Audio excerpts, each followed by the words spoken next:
Welcome in Z lab. इस video में हम लोग अलजेब्रा के रिमाइंडर थ्योरम डिस्कस करेंगे।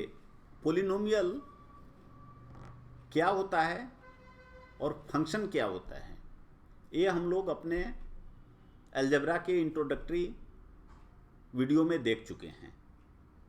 अब यहाँ क्वेश्चन उठता है कि मान लीजिए कोई भी एक पोलिनोमियल है, उसको हम लोग मान लीजिए कि वो एक्स का फंक्शन है, कोई पोलिनोमियल है, और इसको हम डिवाइड कर रहे हैं कोई भी टर्म से, जैसे मान लीजिए एक्स प्लस बी से या एक्स माइनस ए से, किसी से भी कर रहे हैं, तो उस केस में रिमाइंडर कितना बचेगा, इसका रिमाइंडर कितना बचेगा, इसको हम लोग ऐसे लिखेंगे, रिमाइंडर कितना बचेगा। तो यह थ्योरम कहता है कि इसका रिमाइंडर जो होगा एफ माइनस बी बाई ए के बराबर होगा। मतलब जिससे डिवाइड कर रहे हैं उसका वैल्यू पहले जीरो पुट कर दीजिए। जैसे हम ए एक्स प्लस बी, क्योंकि ए एक्स प्लस बी एक जनरलाइज टर्म है इसलिए हम इसको ले रहे हैं। मान लीजिए ए एक्स प्लस बी से हम डिवाइड कर रहे हैं, तो इसको हमने जीरो रख दिया और एक्स का वैल्यू निकाल लिया। एक्स इज इक्वल टू हो गया माइनस बी बाई ए। तो इस पोलिनोमियल में जिसमें हम ए एक्स प्लस बी से डिवाइड कर रहे हैं, अगर एक्स के जगह पे माइनस बी बाई ए रख दें तो जो वैल्यू आएगा वो उसका रिमाइंडर होगा। तो अगर मान लीजिए एक्स माइनस ए से डिवाइड करना है, तो जब हम इसको जीरो इक्वेट करेंगे तो एक्स इज इक्वल टू ए आ जाएगा। तो इसका मतलब है कि इसका रिमाइंडर एफ ए होगा।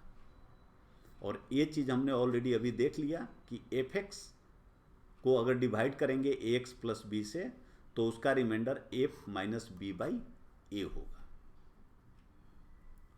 इससे रिलेटेड बहुत सारे प्रॉब्लम्स एग्जाम में आते रहते हैं, और आप जैसे अभी देख रहे हैं या देखेंगे कि अगर इसके कॉन्सेप्ट को आप समझते हैं तो प्रॉब्लम करना बहुत आसान होता है।